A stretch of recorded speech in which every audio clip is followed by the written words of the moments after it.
Hello, everyone. We're going to try and get started now. Well, good afternoon, and welcome to Case Western Reserve University School of Law.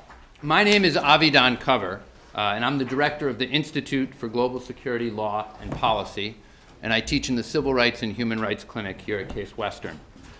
I'm very gratified to introduce today's conversation on police brutality, race, and the law. This conversation here at the law school, here in Cleveland, has been too long in coming. This conversation today, 54 days since Tamir Rice was shot and killed, has been too long in coming. We cannot ignore the global and the local dimensions of the problems posed by racism in the American and Cleveland criminal justice system. Consider this. The United States is 5% of the world's population, but it has 25% of the world's prisoners. African Americans constitute nearly 1 million of America's 2.3 million incarcerated population. As Michelle Alexander has observed, more African American adults are under correctional control today than were enslaved in 1850. 10 years before the Civil War. Based on the current incarceration trends, 1 of every 3 African American males born today will be in prison. In their dealings with police, African American drivers are 3 times as likely to be searched during a stop as white drivers. And relevant for our discussion today, African Americans are twice as likely to be subjected to or threatened by force by police officers as white and Hispanics. And what has happened when police force is fatal? Between 2004 and 2011, police departments reported approximately 2,600 justifiable homicides by police officers. During that same span, 41 officers were charged with murder or manslaughter. That amounts to about 1.5% of all homicides.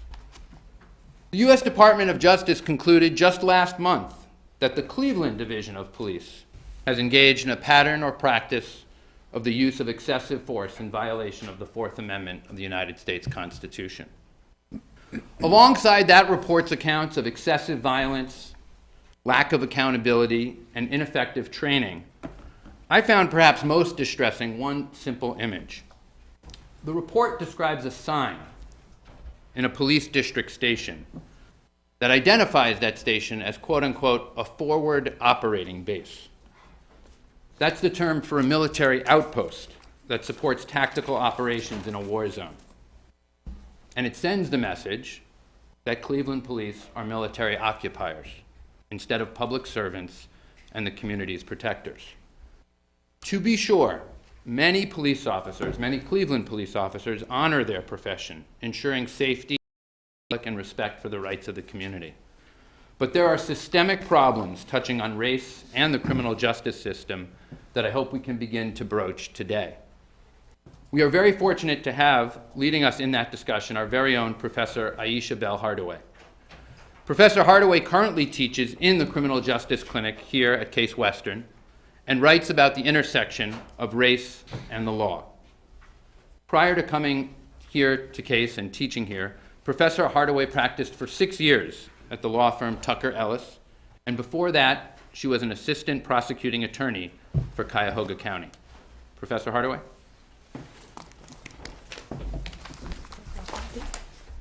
I guess we don't do that.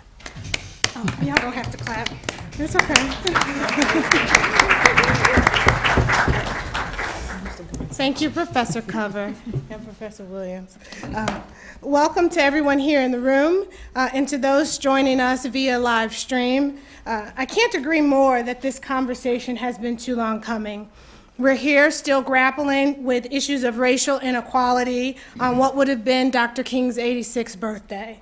And what is now 150 years after our government's promise to eradicate all vestiges of slavery. Indeed, the events of the last few years should make it crystal clear to all that we are not in a post-racial America.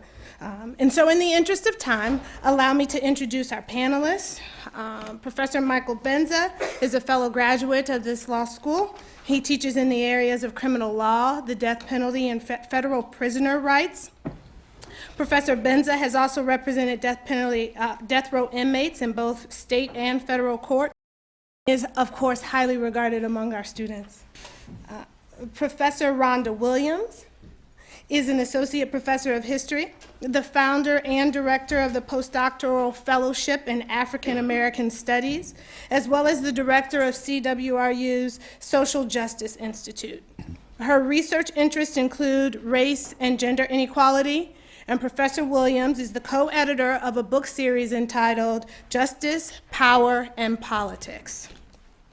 We also have with us Professor Lou Katz, who is the John C. Hutchins Professor of Law and Director of Foreign Graduate Studies here at the law school. A recognized expert in criminal law, Professor Katz has devoted a significant portion of his research and scholarship to racial profiling and the Fourth Amendment. You all please join me in welcoming our panelists.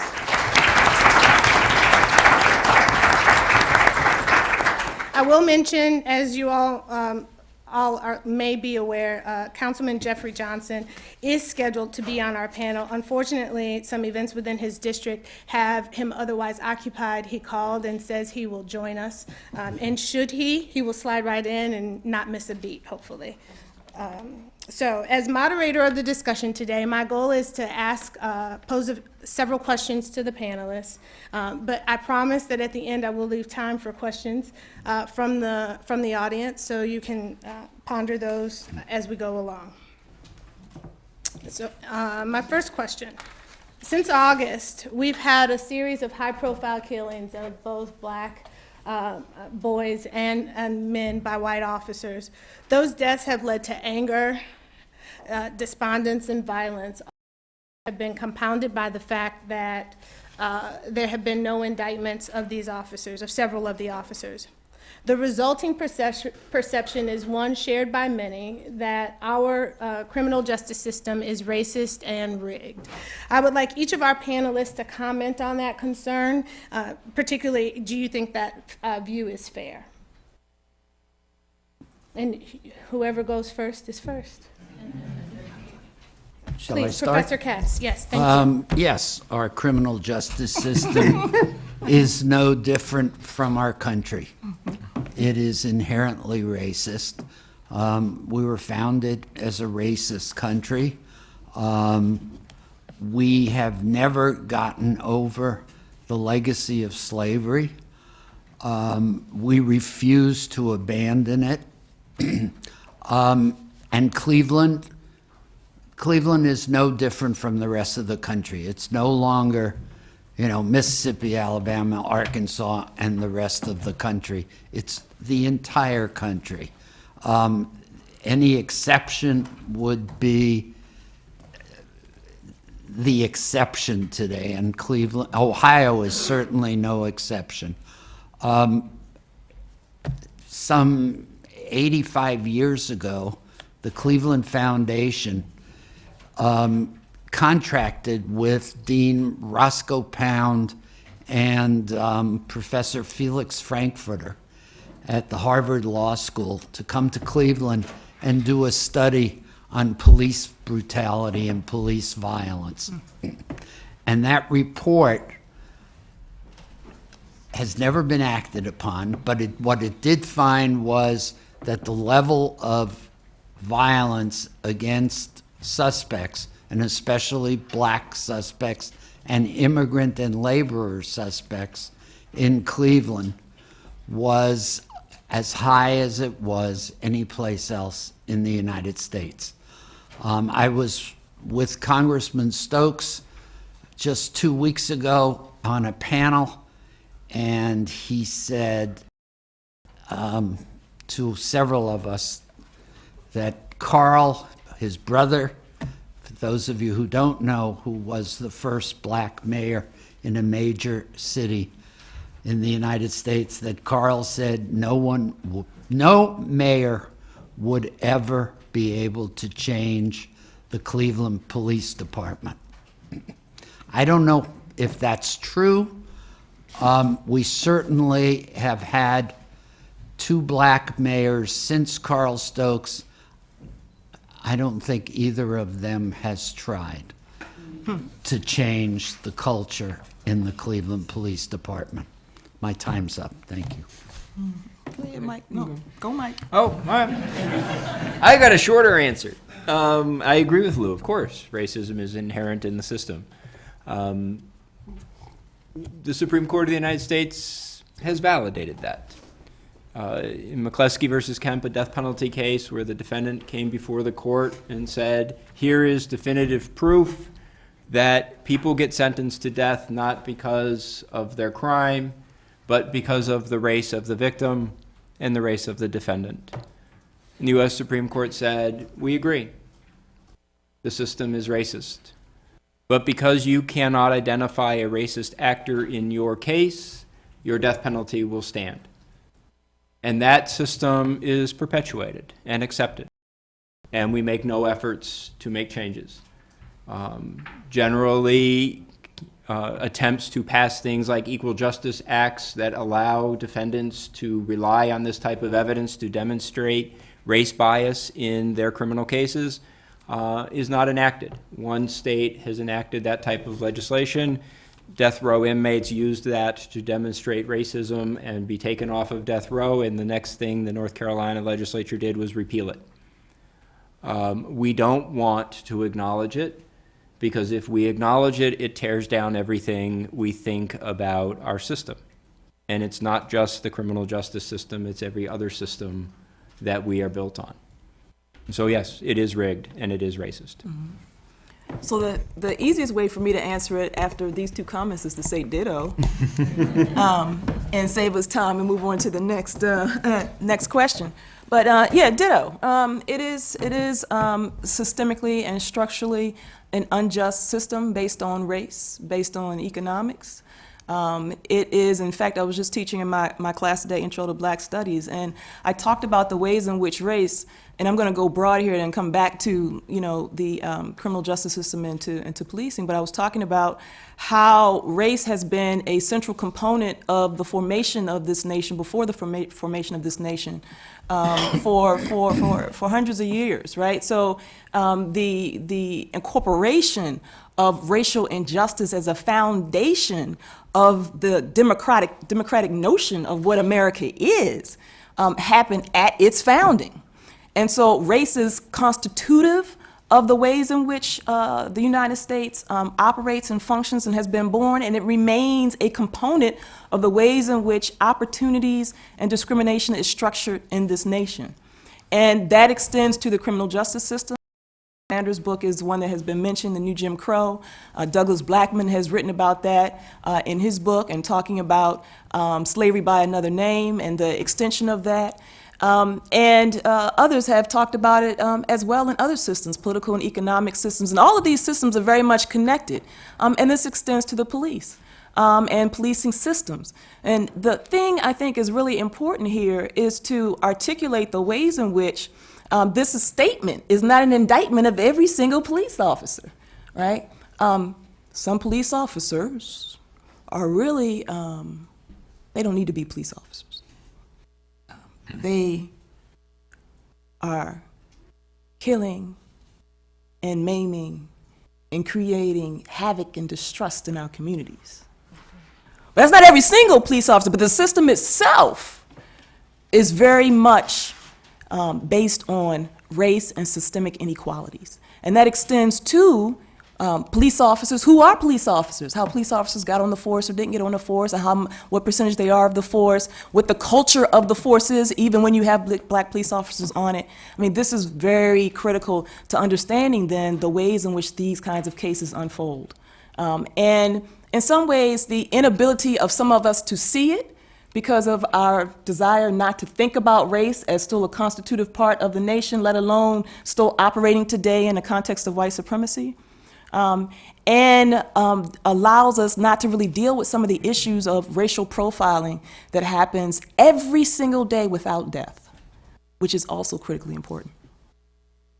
I have a follow-up question. I'm wondering, Professor Benza and any of our other panelists, if you have any suggestions, aside from the legislative example that you gave out of North Carolina, about what could we do within the system to address or rectify, right, the inherent nature, racist nature?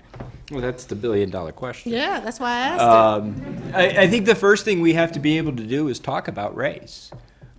We can't talk about race in the United States. Just like we can't talk about sex. We can't talk, there are topics that we just cannot talk to each other about, and race is one of them. Because as soon as we start talking about it, people get defensive, right? I bet the number one comment, if you go and you Google the responses to a police shooting, the first comment you will get is, but it's not all police officers. They're not all bad police officers. And that's true, but that ends the discussion, because that makes it, oh, this was a bad police officer who did this, or a bad circumstance that did it, which then we all pat ourselves on the back, we've talked about it, now we can go home. Until we can actually sit down and talk to each other about what does this mean for how our society functions, we're never going to be able to fix it. When you have police union people saying every shooting that has ever happened has been justified because we are coming in force, we are coming in numbers, and we are going home, then there is no point of discussion to say, but why is that our operating model? Why is that the case? Because you can't get to that why question. So I, quite frankly, have no idea how we solve this, because we can't even start the discussion. I want to piggyback on what Michael's saying, because I think it's really important, and I think it's why it was important for me to couple and move a little slowly through that statement of it's not every, right, but it's happening every day, right, and it's part of a system and structure, right, that's also part of the policing system, right, and the criminal justice system and a political, economic, social system. I think it's a multi-layered fix that we have to engage in some terms, in some ways, and in some terms, a transformation beyond reforms that deal with just simply, but necessarily, the nitty-gritty technical issues. You know, I mean, everyone's talking, for instance, about body cams, right? And the necessity for body cameras. And maybe if we had body cameras, we'd be able to capture more of this. People would be more aware of their behavior. They wouldn't act out in, these kinds of egregious ways. Just be a little bit more alert and intent. Well, I'm not going to say no, that might not happen.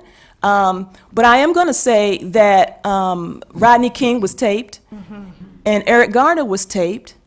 And with Eric Garner, it was an actual policy not to use chokeholds that was shown and taped, and yet still, right? And so while that may be one part of what we may need to think about and do, it can't be the only part, those technical nitty-gritty issues. Furthermore, you have body cams, and when are they going to be turned off, when they're going to be turned on, who's going to turn them off, who's going to look at the data, who's going to get access to it, who's going to store it. There's all kinds of, are we going to be under surveillance now as part of the militarized structure of the nation? I mean, there's all kinds of issues that come with that we need to ask questions about. So that's one layer, right? And then there's, how do you bring about police accountability? How do you bring about questions around training? So if we're talking about training, once people get to the academy, right, and they're in training, well, how do we vet them to get into the academy? So we have to look at each part of the system and structure and come up with some reforms and some transformational actions that is actually going to move the system to a place that's going to uplift and value all human lives and keep us safe and secure on the streets. The aggrieved want to be safe and secure on the streets, right? So in training, could we have a conversation about race? An honest conversation about race in urban space, the history and development of the police force, the ways in which distrust has been sold in this nation and continues to be sold in this nation. Can we talk about, for instance, and I'm probably going to get the wind-up finger, because this, and I'll just bring back where I stopped the next time I talk. So, but this is really critical, because this is, it may seem like, okay, they're on the streets and they're kind of patrolling and policing. They need the nitty-gritty stuff to kind of help them do the work, yes. But the mentalities that we bring to the job and the mentalities that we bring to people, right? And the ways in which those perceptions shape our behavior in relationship to what happens when you see me walk in this body, that has to also be addressed, right? And the history has to also be addressed.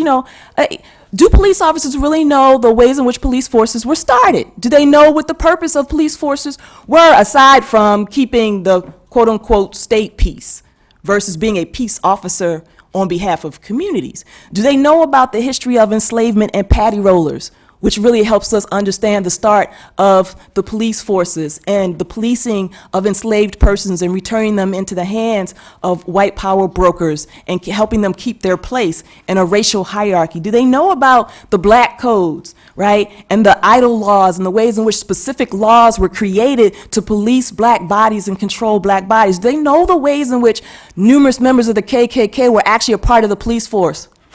Do they know the ways in which in the 1960s, in the 1950s and 1960s, that the police force was actually a hand and extension of the state, not just in the South, but in the North, right? And can they understand then why there's a level of distrust that exists in communities between themselves and those in communities that is only enhanced by the ways in which they approach people with a criminalized view and lens? So I think, so in other words, there are all parts of the system that need to be fixed at all levels that we wouldn't even imagine, because all we're thinking about is policing, as opposed to what goes in to create the dynamics and the structures and the systems and the actual task of the job that occurs when police go on the street. Do you have anything you'd like to add? Yeah.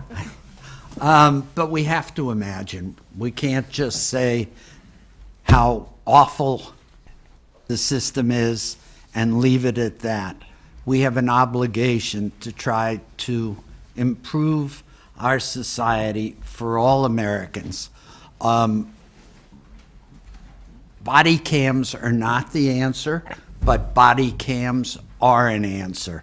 Without the film, and they weren't body cams, but without the film of the shooting of Tamir Rice, without the film of the strangling of Eric Gardner, we wouldn't have believed it.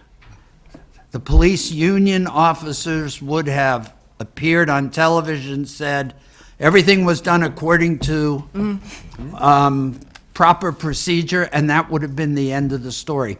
Because you have never, or at least I haven't, and I've been around longer than most people in this room. I'll let you have that one. I have never heard a union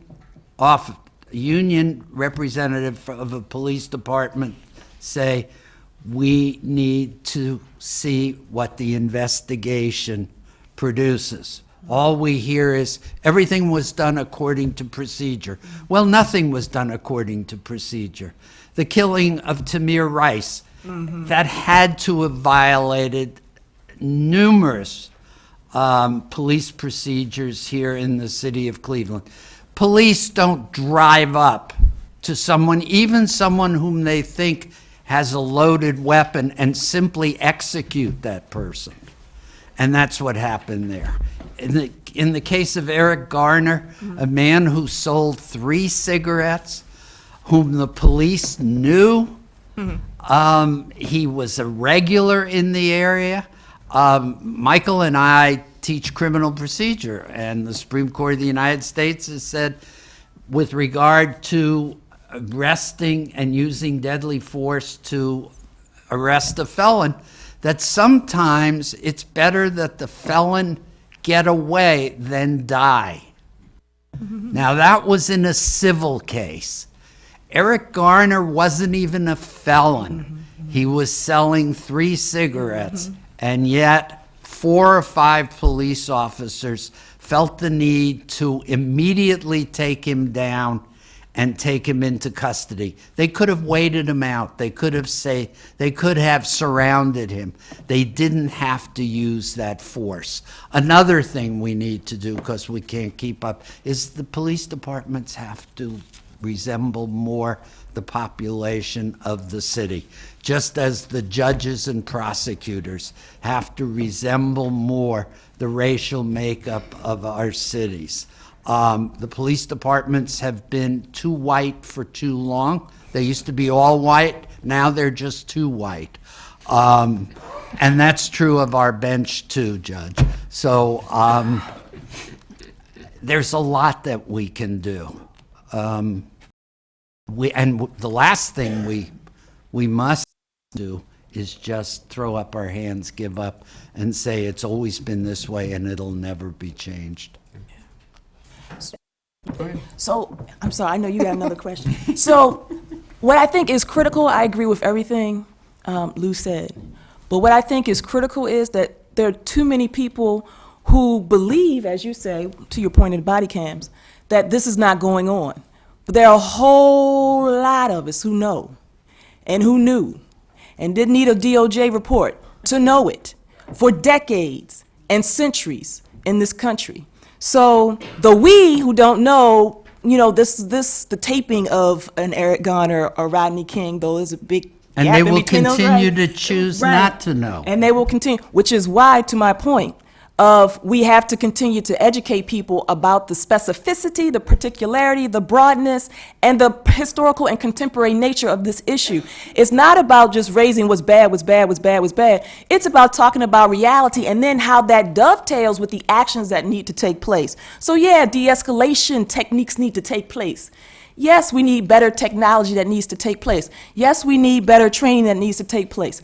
Yes, we may need, most definitely not may need more people who resemble those in the community because the police forces have been too white too long. But I'm gonna tell you that in and of itself, until we start getting to some of the systemic issues and structural issues, are in and of itself, just because you got somebody that look like me in there policing, is not necessarily only going to change things too. So back to my point of just reemphasizing that as we do this enlightenment work that many of us have been experiencing, I mean, I could just walk into a store and get followed.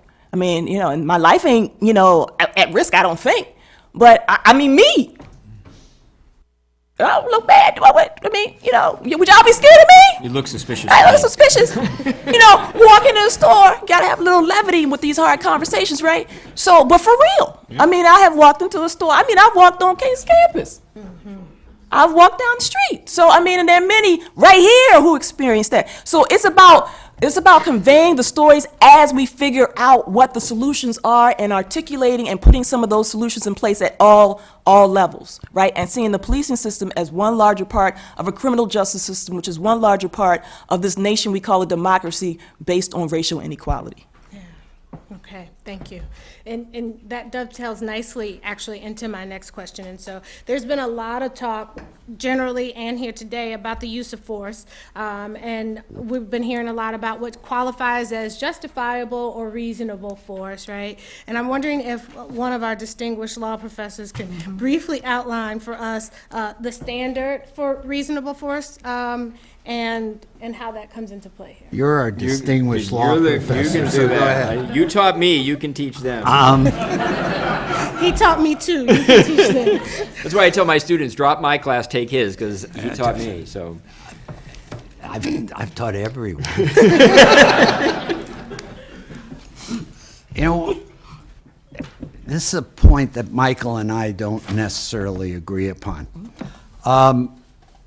Force is an appropriate tool in the police arsenal.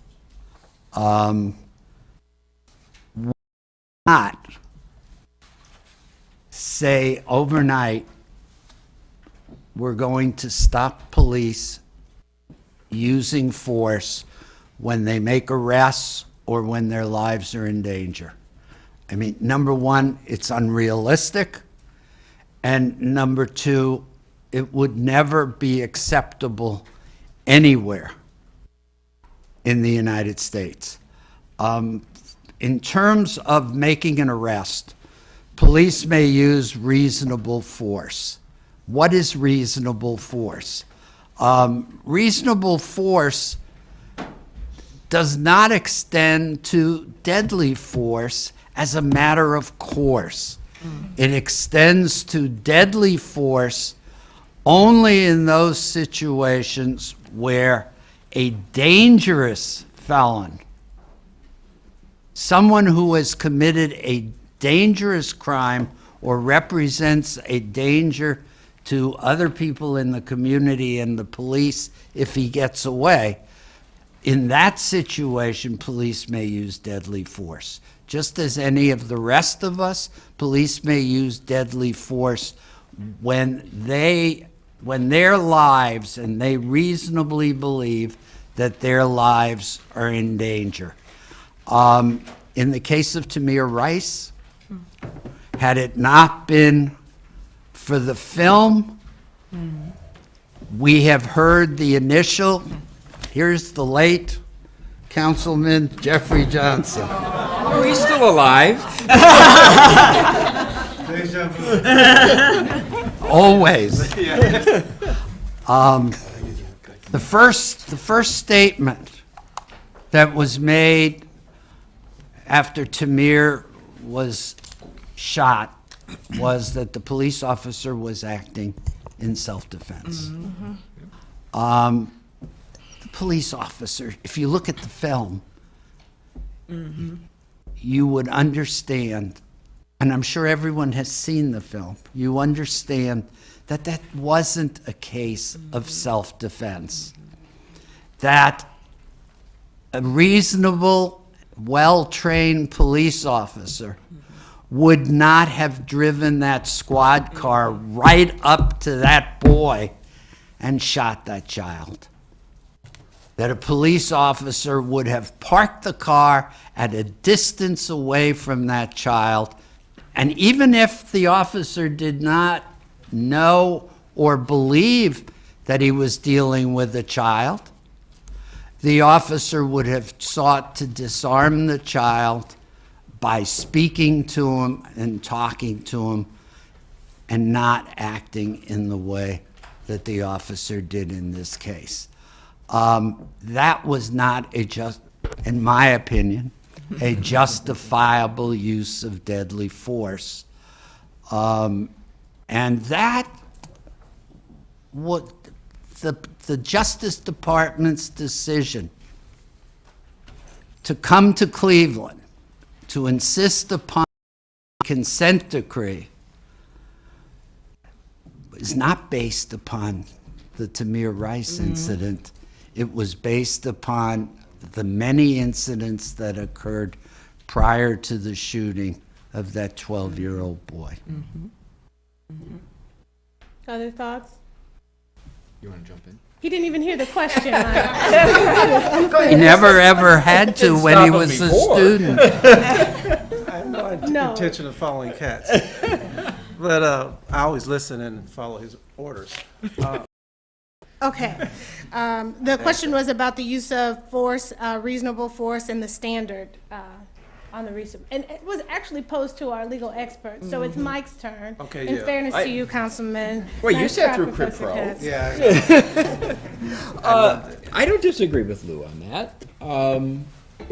I know we have coming up a little bit the discussion about what does that mean when we talk about the use of force and the ability of the police to use force. There is a need in cases for the police to use force. We're talking about Tamir Rice and Michael Brown and Gardner and the other, where there's fatalities. But there are lots of other uses of force that don't result in people being killed. To some degree or not, all of those uses of force can or cannot be justified. If a police officer is being attacked, I agree, the police officer has the right to defend herself. But what we have to talk about is how do we make those decisions? How do we decide the criteria that says this is the type of case in which it is a valid use of force? The Supreme Court has said not every use of force in every type of case is going to be constitutionally acceptable. That was the last time they talked about it. Every time that it's come up after that, they've said, well, we let the officer decide when it is the appropriate need to use force. We are not going to second guess them. Well, we talk about educating our officers, talking about race training. We do that. When the Supreme Court says we are not going to tell you that this was an improper use of force because you were there, that tells the police officers you make the decision, you're always going to be right. Which is then why the police union people stand up and say, this was a justified use of force because the rule is police go home alive. As soon as that's your metric for it, it's always going to be justified. Even in cases where, and in the civil case where the Supreme Court took this issue up, they all wrung their hands about how terrible it was that this other young black man was shot in the back by police as he ran away. They wrung their hands and said this was a terrible tragedy, but we are not going to say what the police did was wrong. Yeah. So if I could ask, Professor Katz, you made a great point about encountering a dangerous felon, right? And I'm interested to know how our panel believes that level of dangerousness or notions of fear come into play and how they affect the standard. Are you asking me? I'm asking who. All right. Well, Look out. let me tell you, in my view, a police officer who walks down the street and encounters a young black male wearing a hoodie has not walked into a dangerous situation. I mean, we have to take certain rules off the table. The notion that the police are always in danger is a falsehood. Most police officers will tell you that their job is the most boring job in the world. They do run into situations where they encounter dangerous people, and they do have the right to go home at night, but they don't have the right to use deadly force in the manner in which it's being used in this country. What happened in Ferguson, what happened in Yonkers, what happened in Cleveland is tragic. It is so reminiscent of the earlier part of the 20th century, and we have not made the headway. We were so proud of ourselves in 2009. We were post-racist. We're not post-racist.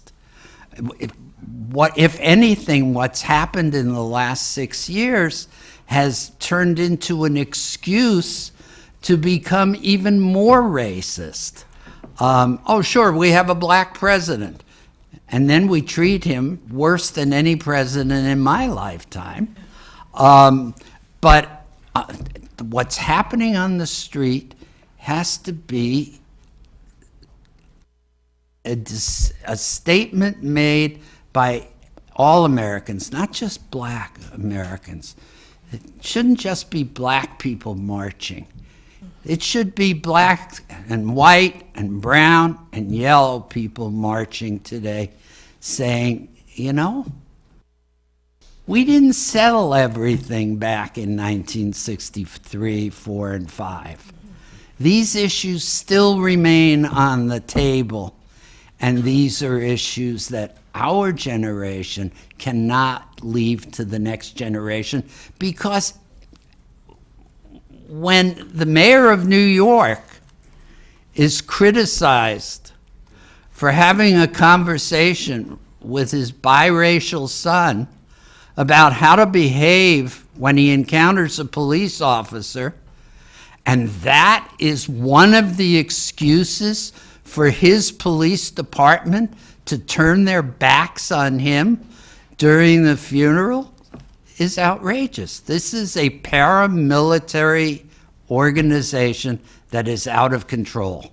We would not accept it from our military forces in this country. We should not accept it from the police either. Anybody else? No? I love the way they look at me. I didn't look at you. When it comes to, part of it, first of all, I apologize. Cardell's going back to OSU, by the way. Everybody knows that by the tweeting. I'm sure y'all already know about it. And I had to attend that conference. And you need to fresh me up on the question again. Yeah. We were just talking a little bit about how the complexities or the issues of dangerousness and Yes. fear come into play with the use of force by police officers. Come from the perspective of someone in public office who's responsible for the budget for the Cleveland Police Department.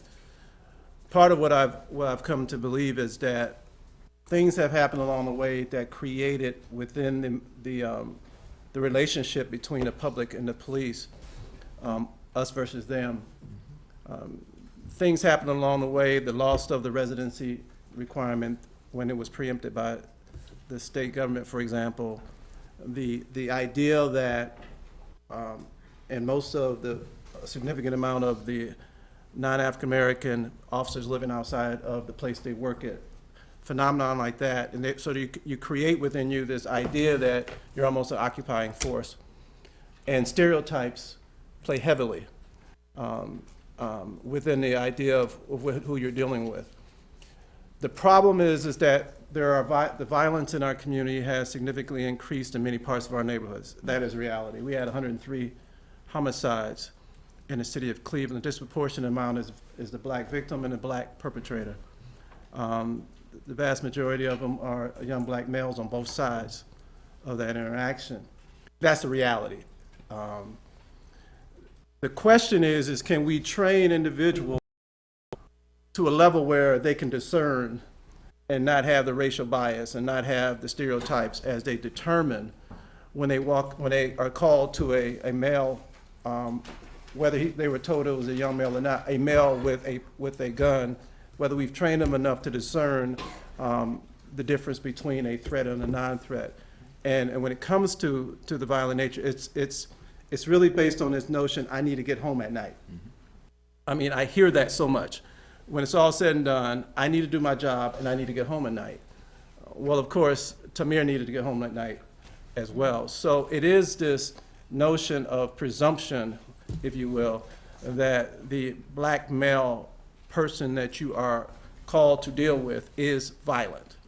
And my belief, the presumption, and the question is whether it's rebuttable in some situations, that you're just assumed to be violent if you meet that criteria of that. And I think that's what comes into the minds, and then therefore they react accordingly.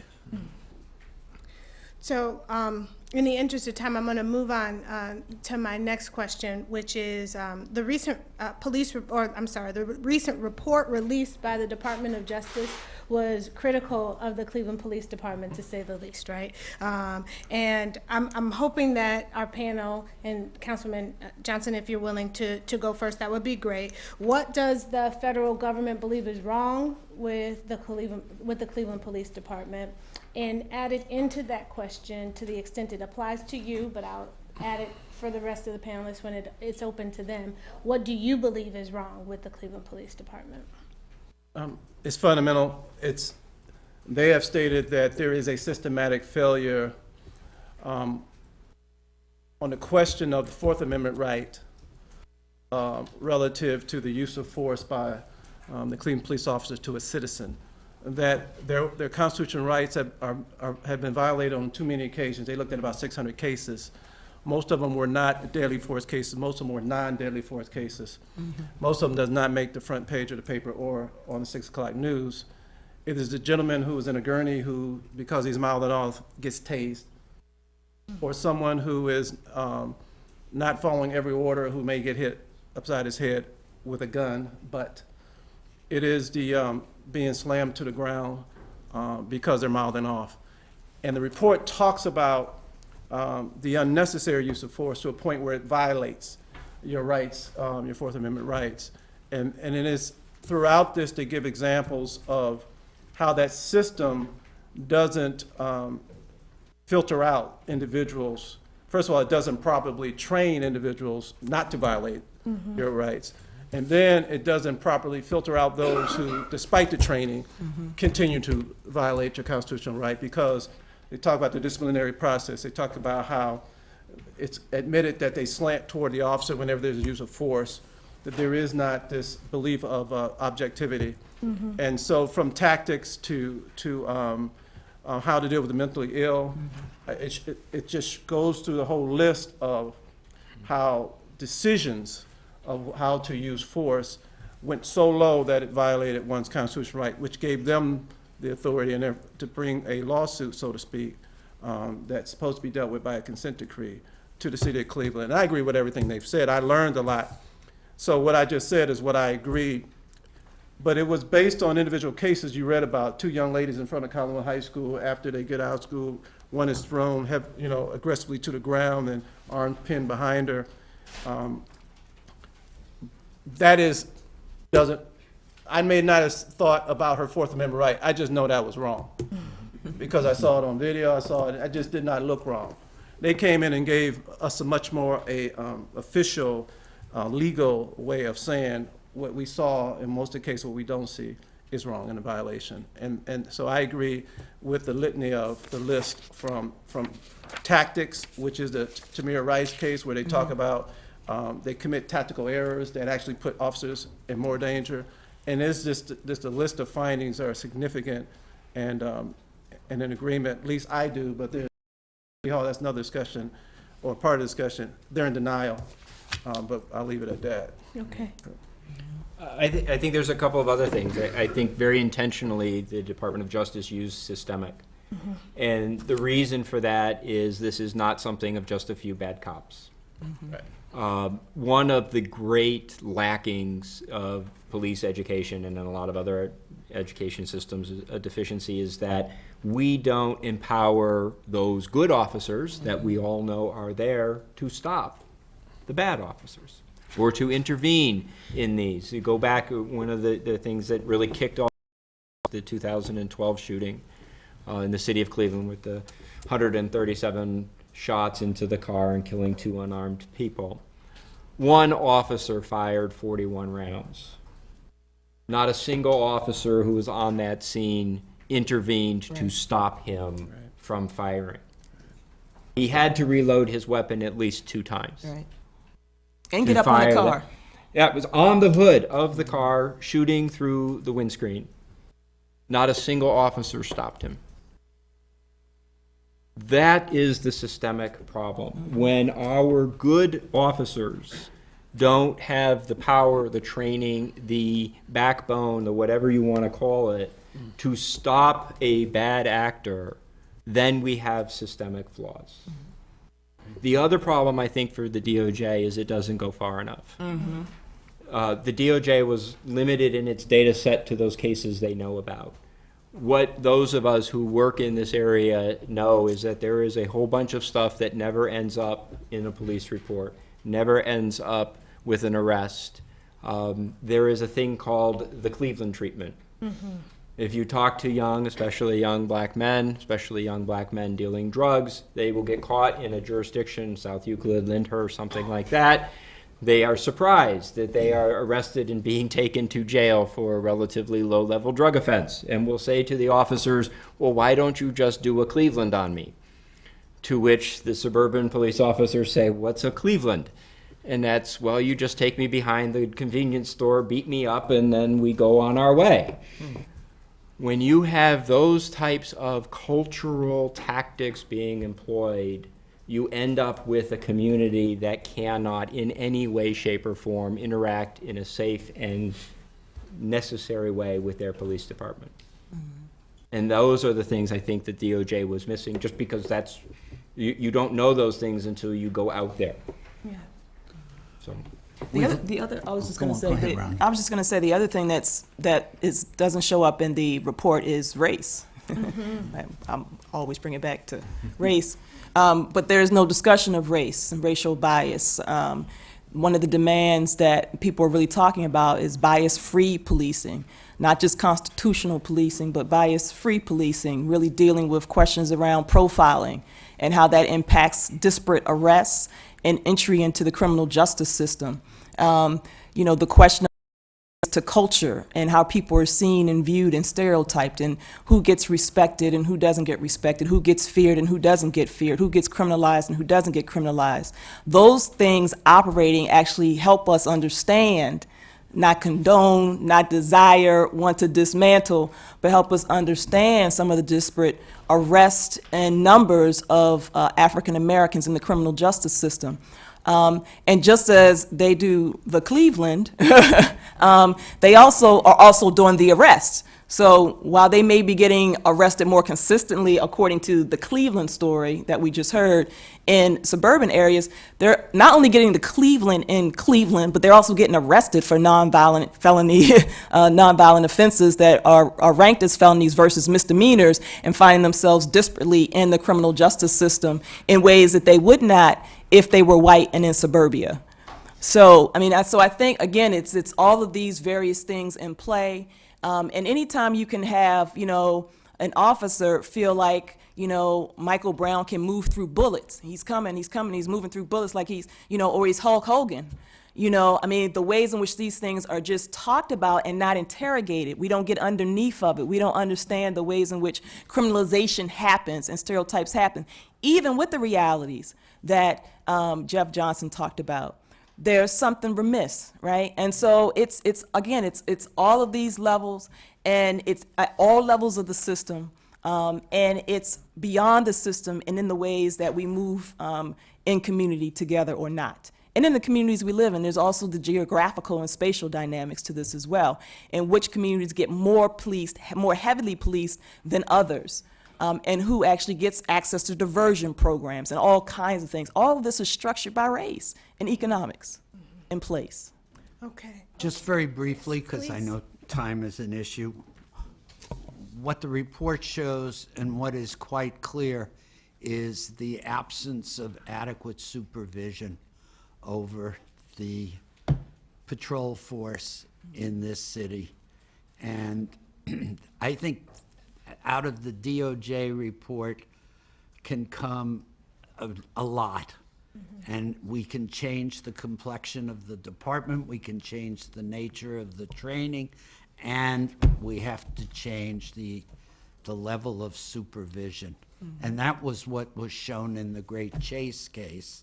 There was no one calling off these officers. Cleveland atrocity is what the community calls it. Okay. Yeah. I mean, I'm not saying you can't call it that. The Great Chase. I'm just saying the Cleveland community, the folks on the street in those communities call it the Cleveland atrocity. Can I just say one other thing? And that is, I mean, we may not have time to get into it, but what's always interesting for me in these kinds of conversations is also the ways in which we don't talk about gender, and the ways in which women's lives get lost in this conversation, and the ways that women's lives, I mean, literally get lost, and women's lives get lost in terms of their relationship with the police and the disparate impact it has on them. There are specific issues around, for instance, 4,000 rape kits not being tested, around the Imperial women, around, you know, I mean, there are all these cases of women in Chicago who was shot in the back of their head and killed. I mean, you know, women are also, black women are also, brown women and others are also finding themselves at the unfortunate hands of police excessive use of force and lethal force. And the final thing I want to say, just as kind of a plug, is that the Social Justice Institute is actually holding next week on January 22nd from 7 to 8:30 p.m. in Clark 309 right on campus, a DOJ findings report read-in that is going to be facilitated by Shakira Diaz of the ACLU and Ed Little. And we're actually going to be going and having a kind of deeper dive and following up some of the questions that Ayesha is actually raising right now about what's in the report, what's not in the report, what kinds of solutions are people trying to put together, what are the reforms, what are the approaches to keep this in the limelight. We have to keep this in the limelight. It will be in Clark 309, 7 to 8:30 on January 22nd, Thursday. And we'll get an announcement out on our Facebook page. Yes, sir. Okay. And so we're going to open it up now to, thank you, Avi.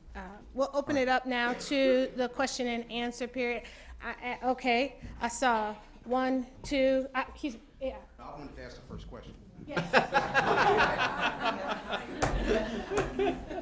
Yes.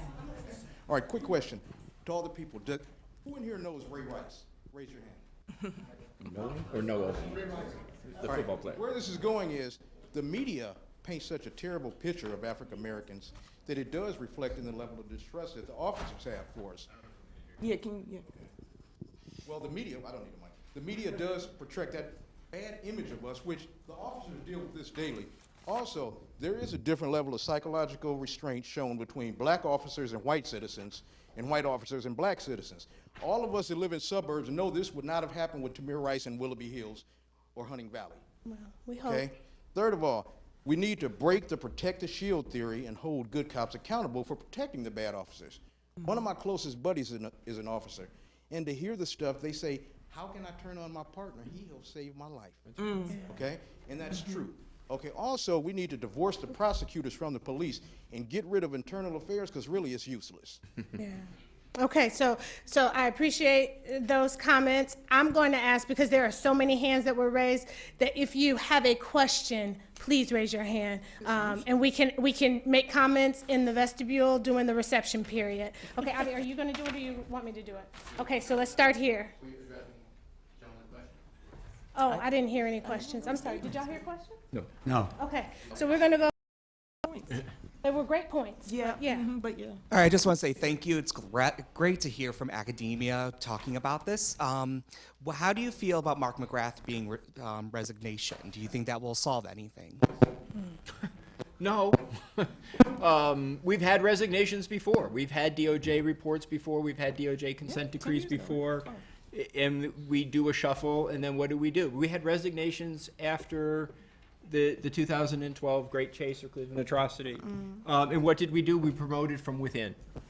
You know, I lived in Los Angeles, and when Los Angeles finally got to the point of having to talk about its problems with its police department, the first thing that they did to make the greatest change was they went outside of the family. They found somebody not connected to the culture of LA, to the culture of the LA Police Department. They brought them in, and they gave him this mandate: make this department work. Yeah, You but fire who you want, you hire who you want, you change this place. But before you can go outside, you have to make the changes inside. You have to remove people who have been in command for this long period of time and have created this situation. You can't change culture by changing the figures at the top if you bring them from within the culture. But you need some openings to be able to bring some potential new blood in, Right. to do also what Lou said, to maybe help create some standards and some rules, some guidelines. Leonard Moore talks about that in this book right here, in New Orleans. He also wrote a book on Carl Stokes here. But he talks about this here, the regime shift.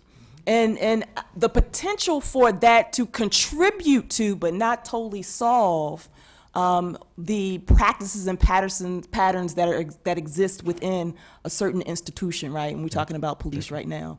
So there's opportunity there, but things can be duplicated, deck chairs can be shifted, all kinds of things can happen. So again, it has to be multi-level throughout the system.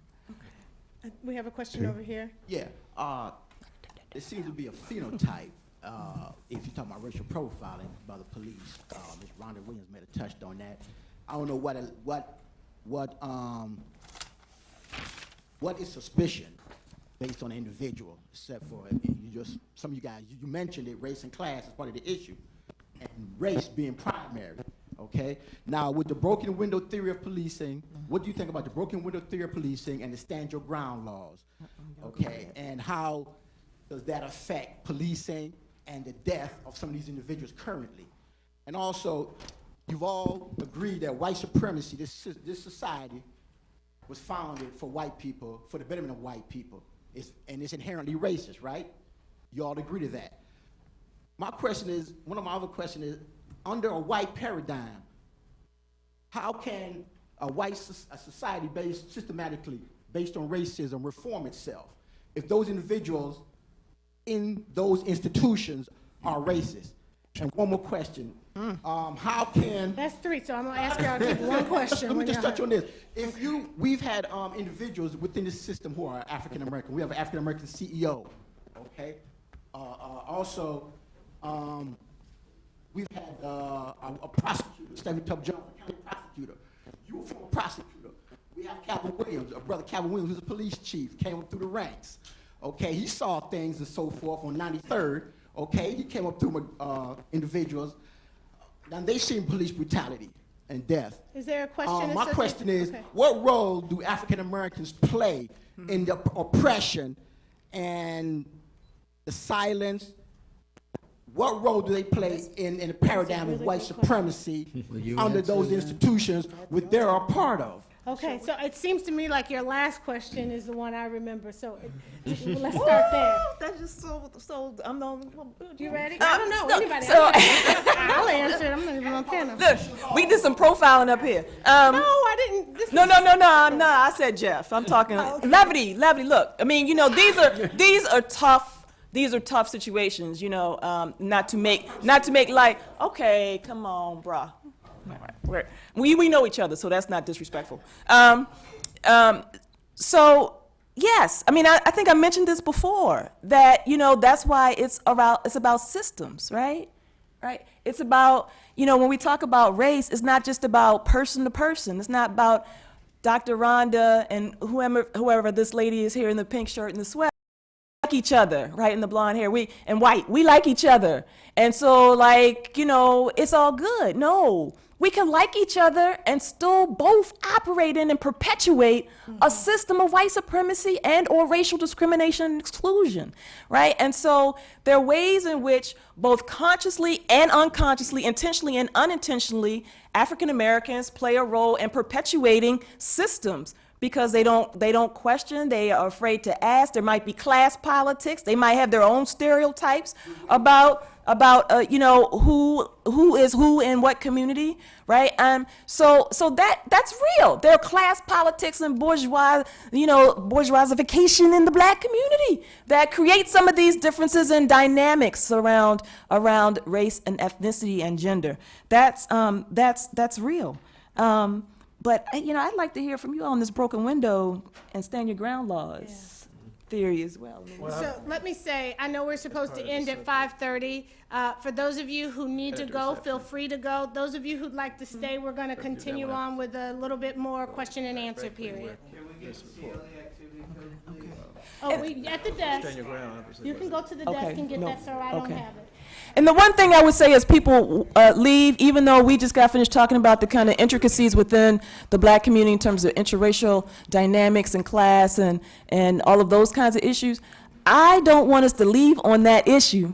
I want us to bring it back around to race and racial discrimination in terms of the broader paradigm of white supremacy and the way it operates in the nation, in the country, and how that is embedded into our systems, right? Because it's really easy to begin to say, well, black folks do it, so it's like, you know, it's not really race. It's not really, this isn't really not operating. And so I don't want us to get caught up in that simplification of an answer, right? I mean, we got to keep it complex and nuanced, but there's some real, you know, dynamics across the racial divide, the interracial divide. So Okay. I don't think. we gotta let some other people talk. We'll get into, we can have that conversation. Ayesha's really being very gentle here and calm, but really we need to give some other people Thank you, Dr. Rhonda. the floor. Okay.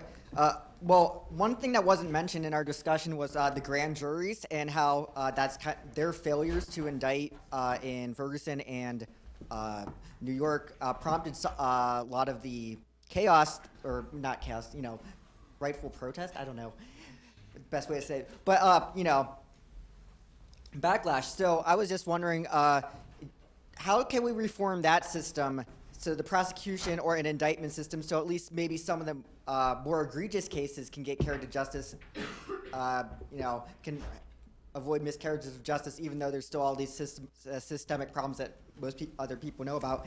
And following on that, what do you think is going to happen with the officer in the Tamir Rice case? Is there going to be any criminal liability there? Is it going to be another instance where a grand jury fails to indict because he didn't have the orange cap on his fake gun, which has been the common excuse given for that? So. Okay, thank you. Go ahead. You deal with the first one. All right. Grand juries are controlled by the prosecutors. A grand jury is intended to be controlled by a prosecutor. The prosecutor presents the evidence to the grand jury, chooses what evidence to present to the grand jury, and chooses whether or not to make a recommendation. We have sufficient information out of Ferguson, Missouri, to clearly reach the conclusion that the evidence presented in the grand jury was twisted in such a way as to ensure that there would be no indictment. I don't have that same confidence about what happened in New York. I've seen the film, and I find it impossible to believe that the grand jury did not. I'm not capable of predicting. I have confidence in our prosecutor. I have indicated to him my belief that the proof of the pudding will be in the Tamir Rice case. And I personally expect an indictment in that case. Other thoughts? You know, I think one of the things about the grand jury system is we are now actually talking about the grand jury. And it's interesting because defense lawyers have been saying the same things about the grand jury system for decades. They usually say it from the other side, which is there is no way that this case should have been indicted. And yet my client is now in the process and going to prison for a very long period of time because everybody knows that a good prosecutor can indict a ham sandwich and the bad prosecutor can indict the deli. They control it, they do what they want. They get the result that they want for the most part. If they don't want an indictment, you don't get an indictment. They want an indictment, you get an indictment. Until that structure is changed, and that's what this whole conversation is about, is we have to you're going to get the same results. I hope that there is a fair grand jury review in the Tamir Rice case. Whatever the result of the grand jury is the result. But I have no confidence, unlike Lou, that there would in fact be a fair review of that case. Whichever way it goes, whether that's the decision to indict or not, I'm not sure that that's a fair grand jury review. Now, you also asked how you change that, and one way to change this is to create an independent prosecutor in police shooting cases. We have a question over here, and then I think you're. First of all, thank you to the panel and to the organizers. You have a diverse room here. You've got students, practitioners, staff at CASE, and members of the community.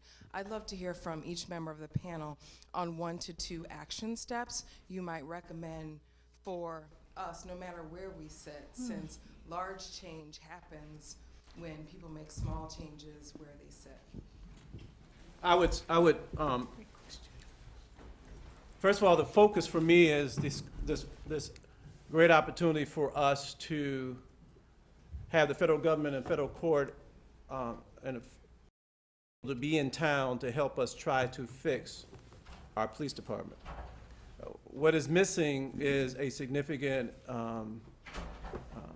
community component. It is one that there are folks out there now, the congregations and other folks, who are trying to figure out how there can be a public participation in the actual discussions of the consent decree. So one thing would be to continue to work and organize around the idea that you should not be sitting and waiting for the two adversarials, as the mayor people say, the adversarial process that's negotiating a consent decree, that you should be in the room. And you should organize and fight to be in the room and be substantively involved in the discussions. Because the fear here, from my perspective, is that there will be an effort on the city's part to reduce what's necessary to be responded to within the report. And it's only if the public pushes City Hall will that happen. So for me, it's all about the agreement of what will be done, and then the agreement on how it would be enforced. I spoke with, for example, the U.S. Attorney, some folks from the U.S. Attorney. I told them, I hope you guys stick to your guns, that if you presented this to the public, that you fight for this in the public. Because the mayor's administration and my colleagues are saying It's just allegations, it's just their opinions. You know, that's just, we have to look into it. They're in denial. And so the only way to wake up City Hall is to continue to, both inside and outside of City Hall, organize, do your homework, know exactly what you want and need. For example, Civilian Review Board, there's actually separate and effective. You gotta look at best practices, look at other cities that have had consent decrees, and do the homework and bring it to the table.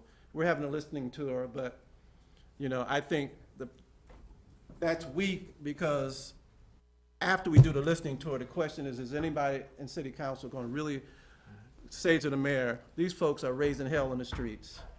We need to bring in a civilian review, we need to put on the ballot a different civilian review board that's separate from the process. We need to do this now. And the only way that folks are gonna wake up is if you guys stay involved. The best way is to vote. Pay attention. We've elected these people. We vote for judges because of their last name, right? In Cuyahoga County, you go down the list. Oh, I've heard of this judge. He's a good judge, or she's a good judge. Well, no, that was the great-great-grandfather that was the great judge. Or this person isn't even related, right? I'm a Corrigan. Oh, are you related to that Corrigan? In Ireland, we're all related. Right? You know, you've got to take control of this. They work for us. If you don't become informed, if you don't become involved, this disappears. We make ourselves feel good. We had a panel discussion. It'll be on the archives on the internet forever, and nobody will ever look at it and talk about it again. Yeah, it is. Oh. Okay. For 2 points? Smile. I echo what both of you all said. I would say one of the meta requirements that many of us who have, taken up the challenge to try to provide our list of reforms and recommendations after doing research and looking at best practice, one of the meta requirements is that there be an autonomous set of stakeholders who have voice in being able to keep this on the table, have input officially into the consent decree process, and then also be involved, as in some other cities, after the consent decree process in terms of implementation and assessment. So one of the meta requirements is that the community must have say and must have voice in the actual process. Not just recommendations, because we all can give recommendations, and that's important, but also the meta requirement of actually including in an official way community voice through a group. I would also say that race needs to be brought up consistently. So if you're going to write the mayor, you're going to write city administration, you're going to talk to city council, whatever you're going to do in your recommendations, I think race needs to be brought to the fore, because it was not in the DOJ report. And until we are able to these racial issues around racial bias, then some of the things in the DOJ report, we won't go deep enough even then. And I would say third, that find your niche and community. There are all kinds of community groups that are operating right now and really trying to make a difference, from the direct action civil disobedience front line to those who are actually doing the research, to those who are trying to coalesce groups of people together to actually push for this meta requirement. So find your niche. And then fourth, you just got to keep educating yourself broadly about these issues, because unfortunately, but necessarily, this is a long-term issue. We're in the long haul. This is a long haul issue. It's not going to happen tomorrow. It's not going to happen 2 years from now. I mean, some things need to change. But I'm talking about the transformation that we want to see in terms of systemic and structural transformations, not just in the police force, but in terms of the broader society. It's long term, so we got to continue to educate ourselves and be honest about these issues. Go on. Okay, great. Do we have a oh, I'm sorry. Thank you. One of the tenets of Below 100, the nationwide training program that is aimed at reducing line of duty deaths among police officers, is that complacency kills, and every officer should go to work thinking that someone's going to try to kill them that day. When I was in Indianapolis, there were 3 police officers killed during my undergraduate. One of them was at a routine traffic stop. 2 others were from, quote unquote, what they would have expected would be dangerous situations. If one of the solutions to reducing brutality is to change that mindset, do you think that it will correspond to an increase in police officer murders? And in light of the possible reduction of fatal shootings and stranglings or deaths related to police force, the possible reductions, do you think that that increase is acceptable? And if it is, then how does the community relate to its police force? Thank you. I don't think that's a necessary result. I think that the police officers will continue to go to work each day with the firm belief and a justifiable belief that they are going to return home tonight. The reduction, though, of excess force by the police in the community doesn't put the police in danger. It just saves civilians. And in fact, I think that some of the excess force that we've seen and the way the Ferguson and St. Louis police reacted to the demonstrators put the police officers in danger because they were goading the demonstrators. They were trying to force the demonstrators into violent behavior. And I think that's part of the mindset we have to change. And let's understand once again, to truly understand this issue, it's not just deadly force. It is the deterioration of relationships that occur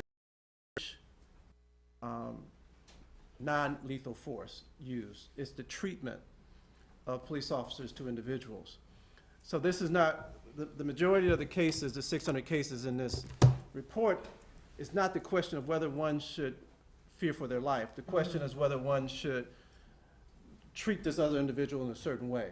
And if you read through the cases, what you will read is the cases of really anger, arrogance,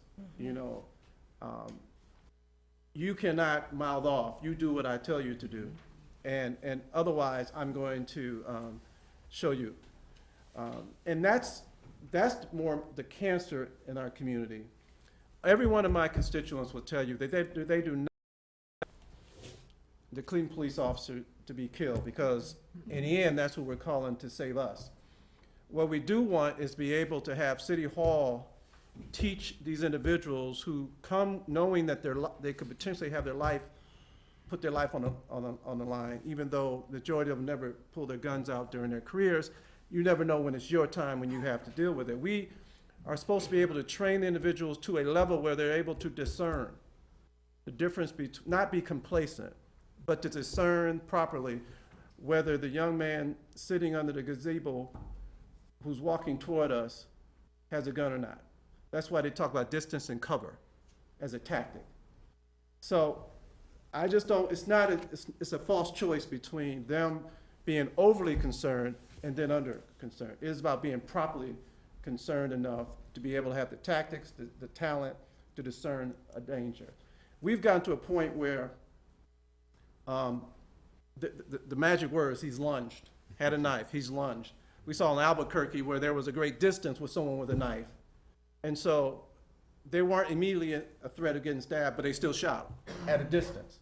We've gotten to a point where the culture of the police department has gone beyond what is actually a true threat to what the magic words are. Now you can shoot into cars, even though McGrath has tried to stop that. You shoot into cars because you say they tried to run after you. When they killed the two individuals in East Cleveland, it was because they were trying to run over us. That's ridiculous. And so part of our job is to make sure that there's that proper use of force when there's a proper fear for life. And we've just gotten so far away from that. And part of this is how do we get back and break that culture that gives that magic words freedom to be able to do that. I'm going to take two more questions. There's a question here, and then there's a student question, and I know you have, and well then, okay. And if I have time, I will take a third question, okay? Okay, so right here. Great discussion so far. Glad to be a part of it. So I've heard it mentioned several times, unions and the CPPA, and not just here in other places as well, but it seems to be a topic that a lot of people are fearful to broach in the city of Cleveland. So to keep going into it without monologuing, we know the CPPA has a tremendous amount of power in Cleveland. So far, we've shown that CPPA even has so much power that they can respond to a scene of a police shooting of a community member and actually provide real-time coaching to the officers involved, which is been pointed out by the DOJ as unheard of practice in the United States. So since we have some legal experts here and also a councilman, which we're lucky to have, how do we use the law to lessen the power of the CPPA here in Cleveland? And for those in the audience, I'm assuming your question is referring to the Cleveland Patrolmen's Association? Police Patrolmen's Union. Okay. Alrighty. You remember that ballot box thing? You know, you've got to tell our elected officials that they are answerable to the electorate and not to a political entity like the union. That you demand of your elected officials that they stand up to whoever it is, union or a corporation, or they're supposed to be representing us and not representing them or giving them the power. And until an elected official is willing to stand up and tell the union, I'm not going to go there, and then give up the endorsement, give up the campaign contributions, and know that they're going to run somebody against you on the platform that you are anti-cop, then you're not going to make those changes. Go ahead. I'm sorry, Chair. Go ahead, no, go ahead. There's another thing. You create a protocol of how to investigate and how to control a crime scene following a shooting or something less. And it was outrageous that it was 5 days before the officer was interrogated by the police department following the shooting of Tamir Rice, which meant that he was consulting during that entire period.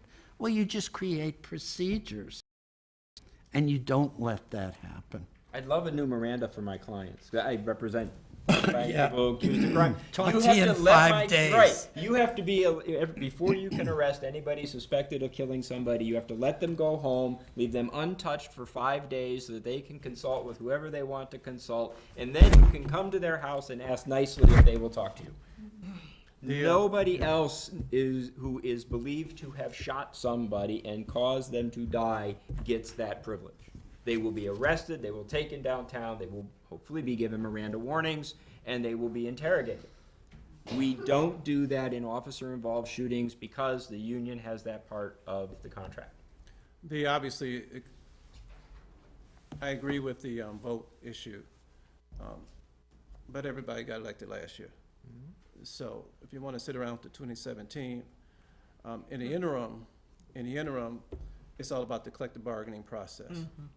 It's all about what, and this is where it's all about how much the city side, the administrative side will accept things like allowing a be out at a shooting site.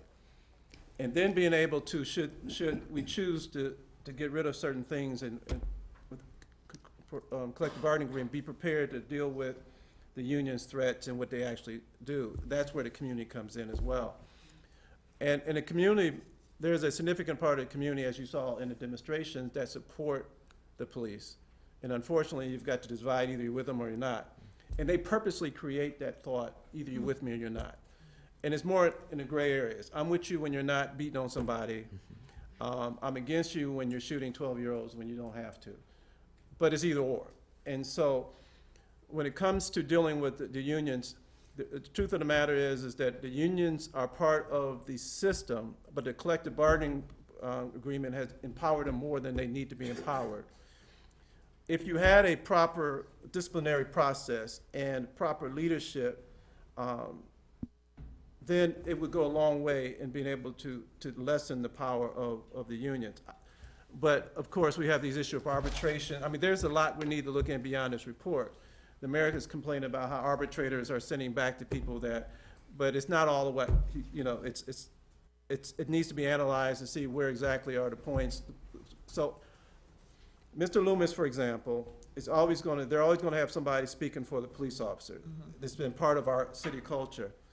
It is our ability, though, within City Hall and within the public to say, that's ridiculous. It is ridiculous when you make a statement on TV that police cannot do medical care because we may hurt you. You know, But we just gave out awards the other day to officers who did medical care and saved somebody. It's just we just should be able to stand up to them. And I agree with all this, what we're saying, but it's all comes down to, again, how to be able to deal with the union, the collective. Well, and I have a question. I don't really have an answer, but my question would be, to what degree can there be public community intervention, civilian independent intervention or oversight or review of the collective bargaining agreement, given that they are public employees? And can that make a difference in terms of then what ends up in that and how that relates to the power that they have and all of those kind, I'm just raising it as a possibility, right, in terms of how we could begin to think about that, that issue. The question back there. Thank you.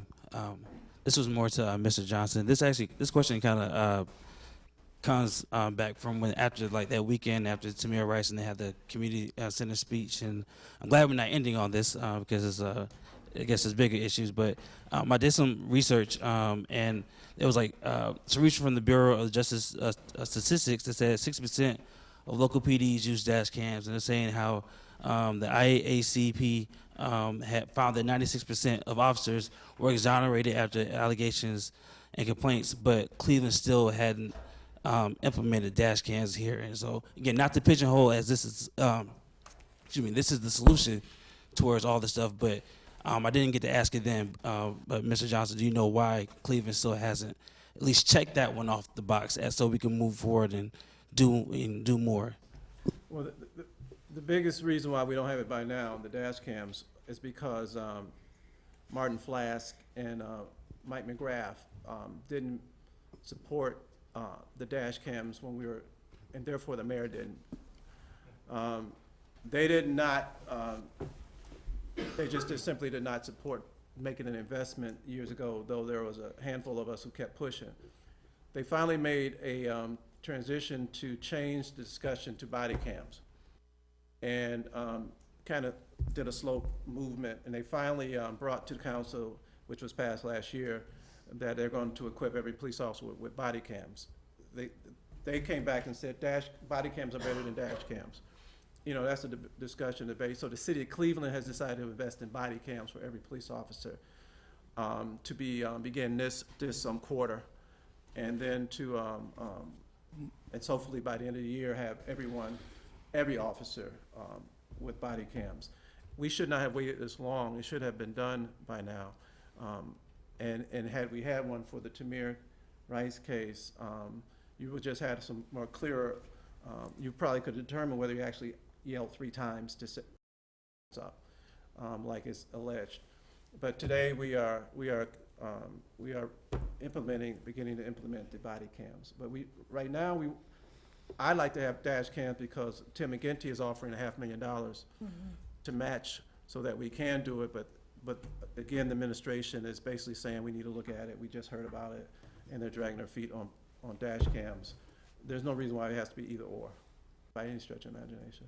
Yeah. Okay, we have our last question here. A couple points. I think on the training issue, how much training does it take to not slam a woman that didn't want to get arrested and needed medical help on the ground and suffocated her? How much training does it take? Anybody in this room would be caring for her and trying to help her get to where she needs to be. The training, they are trained to actually carry out the oppression of a system with violence at the hand of the gun. That their main role is not to serve and protect, but to serve and protect the system of oppression, especially against people of color. My question is this: when people talk about, how to change things, well, first of all, I think it's an outrage that the one cop, the number 13, Brelo, only gets his manslaughter. That's like if she hit me in her car. An accident. That was not an accident. I go far. That was a lynching by 13 cops. My point is, if you want to change something, they have to be prosecuted. They have to be put away. 13. So I think the question of training and, they have to this and that, they're trained to do exactly what they're doing. I think Mr. Katz made that clear. And then when you talk about systems, I think you got to call it out. It's not just a system, it's capitalist system. It's a system that rules by exploitation. My question is this: is it training or is it I'd like people to speak to that. Why aren't those cops that do these things, why don't they get put away just like we would? Okay. That's my question. Thank you, sir. We have a tradition of not prosecuting police officers, not only here in Cuyahoga County, but in this country. For 40 years, we had a prosecutor who, when asked why a police officer wasn't prosecuted in a case of excessive force, would say, I don't charge, the grand jury charges. Well, we've already answered that question. The grand jury does what the prosecutor asks. And that changes in this county. It didn't change during Stephanie's time. There weren't police officers being prosecuted when Stephanie Tubbs Jones was the prosecutor, much to some of our disappointment. Well, I appreciate everyone's time and attention and thoughtfulness today. Thank you to our panelists. Your expertise is greatly needed. As we start this discussion, I would take the 2 points that were elicited and think about what we can do to make a difference. Thank you guys so much. Nice to see you.